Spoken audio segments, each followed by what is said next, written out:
We want to get more on this apparent reversal and what happens now from CBS News chief legal correspondent Jan Crawford. Jan, good morning.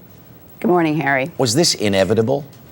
Well, you know, we've been seeing signs for the last couple of weeks. In fact, the Vice President Biden said on Bob Schieffer's show a couple of weeks ago that this is where it looked like they were going to be headed because they were suddenly open to the idea of military commissions once again.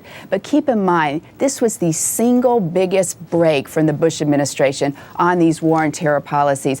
The Attorney General Eric Holder, in an appearance on Capitol Hill, told senators failure was not an option. These cases must be won. This was the course they were going to pursue. So now to see them retreat on this is a failure. It is a failure to get through a major policy shift. And as Bill said in his piece, the left, the civil rights organizations, civil liberties organizations are going to be absolutely incandescent. Let us talk about what happens, though, the difference between a tribunal and a civil trial or a trial in a federal court.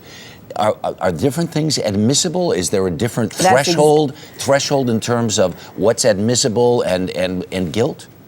That's exactly right, Harry. It mainly comes with the evidence. It's much easier in these military tribunals to deal with classified evidence. I mean, think about how some of this evidence came about. You know, you've got raids in Afghanistan and Iraq, and people are throwing things in garbage bags. In a criminal court here in the United States, that would be difficult to admit that evidence because you couldn't show the chain of command. That's much easier to admit in a military proceeding. Also, other classified evidence is much easier. You know, I was down in Guantanamo when these 5 guys tried to plead guilty in a military commission. This procedure has been underway. They were prepared to plead guilty. They were boasting of their crimes. So now it does look like they're going to go back to that military commission.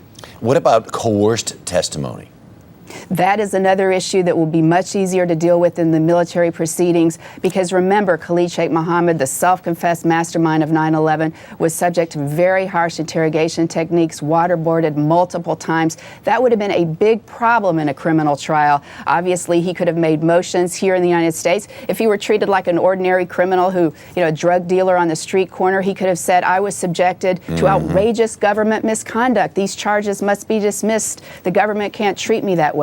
That will be a much more difficult argument for him to make in a military commission. And very quickly, do you know anything about this quid pro quo to take this thing and put it back in a military tribunal with a deal to close Gitmo? Have you heard anything about this? I think that is wishful thinking by the White House. As this has proceeded, the American people have really turned against this plan. So we may see, we may be going back to Guantanamo for these military commissions. Very interesting. Jan Crawford, thank you so much for your expertise this morning. Do appreciate it. You're welcome, Harry.